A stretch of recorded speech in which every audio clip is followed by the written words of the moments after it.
Trdno verjamem, da je Bog navzoč vsakem človeku.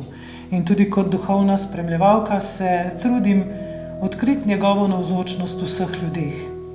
Pri nekaterih je to lahko.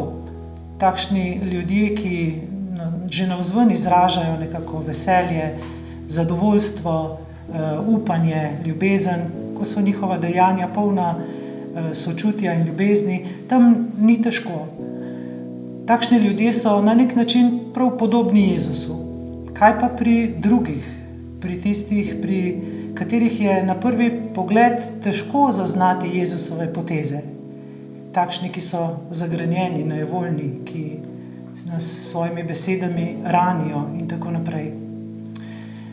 Pri tem mi je v pomoč moja življenjska izkušnja. Ko sem v mladosti imela prijateljico, so bili zelo tesno povezani, bila je zelo verna in tudi moja vera je v njej rasla.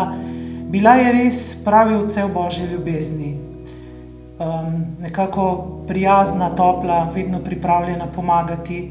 Njena dejanja so res pričevala o Bogu. Potem pa sta se najini poti razšli in odšli sva vsaka na svoj konec.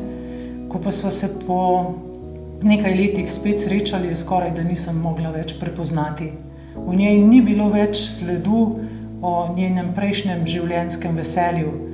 Bila je zagrenjena, mrka, žaljiva celo na določene trenutke. V njej ni bilo nobenega upanja več in ranila me je celo s svojimi besedami in napadala mojo vero, moj odnos do Jezusa in celo Jezusa samega. Spraševala sem se, kaj nekaj se je zgodilo z njo in bila sem res v veliki stiski in to stisko sem v molitvi zaupala Bogu.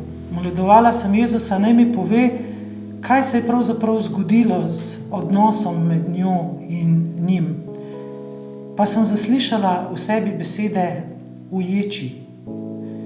Šla sem vase in premišljevala o tem, da je pravzaprav tudi Jezus v času svojega trpljenja bil uječi. Takrat je utihnil njegov glas. Takrat ni več hodil med ljudmi in jim oznanjal veselo znanilo, takrat ni več ozdravljal. Preprosto je umolknil. In tako nekako sem spoznala, da je ujet Jezus tudi v srcu moje prijateljice. Da je njeno srce postalo ječa. Toda zakaj? Potem sem zvedela, da je ta moja prijateljica v času, ko se nisva srečevali, preživela res težke življenjske preizkušnje. Bila je ranjena celo s strani tistih, ki jih je imela najraje. In takrat sem spoznala, kaj mi je Jezus želel povedati.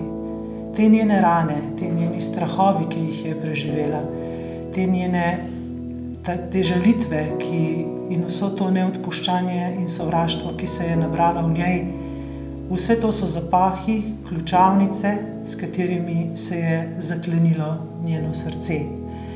In Jezusa preprosto ni več moč slišati, ker ga vse te njene stiske in preizkušnje preglasijo. Vse to se lahko zgodi komurkoli izmed nas in vsak izmed nas si kdaj svoje srce zaklene s takšnimi ključavnicami. In te ključavnice zmore odkleniti le ljubezen. Ljubezen, ki jo lahko dajemo drug drugemu, s tem, da posnemamo Jezusova dejanja, sočutja, poslušanja, lepih spodbudnih besed, pomoči in tako naprej. In želim vam, da bi tudi vi v vašem življenju odklenili čim več takšnih ključavnic, da bi Jezus mogel svobodno oznanjati po tem svetu.